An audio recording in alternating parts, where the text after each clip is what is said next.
Billy sat in the sparsely lit room in his father's house as he contemplated his life. He had a glass of water on the table as he looked lost in thought. Daily, daily, no reply. Dilly's mom stormed into the sitting room and reached for Dilly's arm.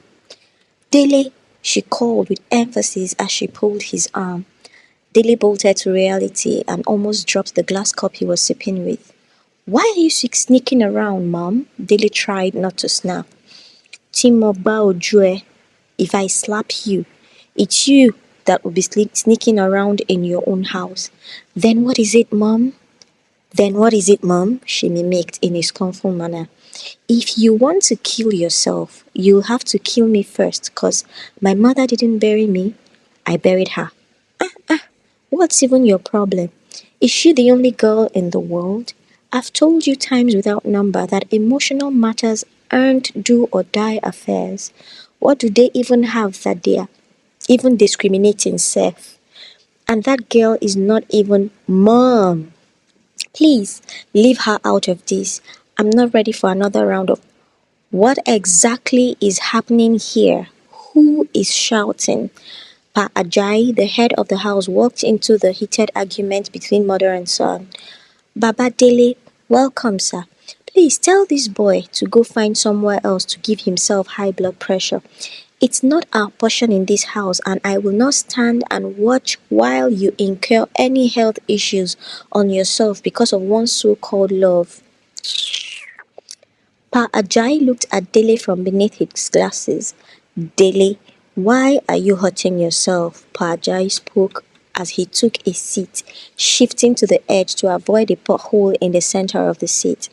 You know we're in full support of your relationship, but the elders say that the tree that has refused to provide shade for the farmer is only asking for a substitute. Welcome, Bami. I'm not looking for a substitute because this tree hasn't stopped providing me shade. I'll also be going back to Lagos early tomorrow morning. Good night, Dad. Good night, Mom, Dilly said as he excused himself, leaving the two oldies looking at each other like they didn't understand what their son just said. The journey from Ibadan back to Lagos seemed like the longest in Dilly's life. He just couldn't wait to go back to his small, always welcoming room and parlor self-contained in the heart of Ojuelegba. The place was always ready to save him from all the channels of stress pointed at him. Why, he thought, why do rich people think a suitor for their children is always after their money? Why do they think any human around them or their kids is a gold digger? Esther did a great job of hiding her identity and her status back in school and made her way sleekly and smoothly into the middle and lower class circle. Oga, no forget say na Ojota I dey drop. A light-skinned man in his late 40s nudged Dele. Sir, I've told you before not to worry, Dele replied, trying his best not to sound rude. When you get to where you'll drop, I'll tell you. Without waiting to hear the man's response, Dele returned to staring blankly at the window and continued on his thought train. It was just like yesterday when he met Esther Johnson, the fair, beautiful, and likable Esther Johnson, the lady everyone wanted to at least be friends with. It all started with a physics question and ended up in a relationship. But when two hearts are made for each other, they always find a way to meet and entangle, be it in the strangest ways possible. If someone had told Dele that he might be considering calling it off with Esther, he would have laughed the person to scorn. But unfortunately, at this point, that was exactly the thought playing at the far end of his mind. Chief Samuel Johnson was a generally known, quiet, and easygoing man, an intelligentsia who did more thinking than talking. He easily fits into the category of self-made men who always have their heads to the ground. On a very cool and breezy evening, Chief was in his open-air penthouse sit-out on the third floor of his multi-million naira mansion, gently sipping his Remy Martin and staring into the screen of his iPhone, scrolling through his email inbox, clicking on nothing in particular, almost like he was just using his phone to get his mind off something. He sat outside almost every evening, but on this particular evening, he sat out to excuse himself from his wife. His wife, who since the introduction of her daughter's fiancé had suddenly turned to an updated talking machine and would keep on ranting, talking, and nagging to whoever cared to listen. Friends, family members, relatives, even her 5 children, including Esther. We don't live in that era no more, Ev. Chief's pet name and short form for his wife's name. You can't keep telling your daughter about Chooks, Fred, Solomon, and all just because they are from rich homes. Are you the one that's going to live with her in her marital home? Chief had told Evelyn on one occasion when her rant had gotten to his neck, and he just had no choice but to respond. Fine. Esther is our last born, but doesn't mean she can't make her own decisions, especially important ones like choosing who she wants to spend the rest of her life with. Evelyn's response, although very inaudible, was a loud shout and jumping up and down the room in a riot-like manner. Chief, why are you sitting out here alone? I've been looking for you.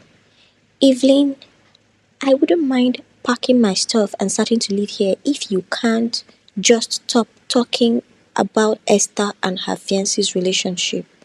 So I'm supposed to fold my hands and watch a gold digging boy hop out of nowhere and glue himself to my daughter? Talk about this issue again, and I'm sleeping in the office tomorrow night. Esther was sitting in her room when she got a call from her elder brother Desmond, who was the head of Standard International Bank Abuja branch. Desmond, like his mother, hated everything about Tunde because he thought him a gold digger who wanted to reap where he did not sow. Hello, Esther, how are you? I'm fine, sir. What is the meaning of the pictures you're uploading on Facebook? Which pictures, brother Desmond? Desmond went on to scold Esther for posting pictures of her and Dele and threatened to shoot Tunde. Bro Des, there's nothing that's going to happen and I'm going to marry Tunde. No human can do anything about it, sir. Only God. Sorry for cutting you short, sir. I will shoot that gold digger before he gets anywhere near me or any member of our family. Too late, sir. He's already stolen your little sister, and if you eventually shoot him, you'll be visiting the jail real soon. Esther, is it me you are talking to like that? Telling me I'll soon visit the jail? I'm really sorry, sir. I didn't mean it that way. I just meant if you eventually shoot, shut the hell up, Desmond roared and hung up the phone. Esther sat down feeling very depressed and downcast, the same way she feels after talking about her relationship with her mom. Why are mom and Desmond determined to ruin my happiness? Why are they like this? A bead of tears dropped from Esther's face as she held her head in her hands.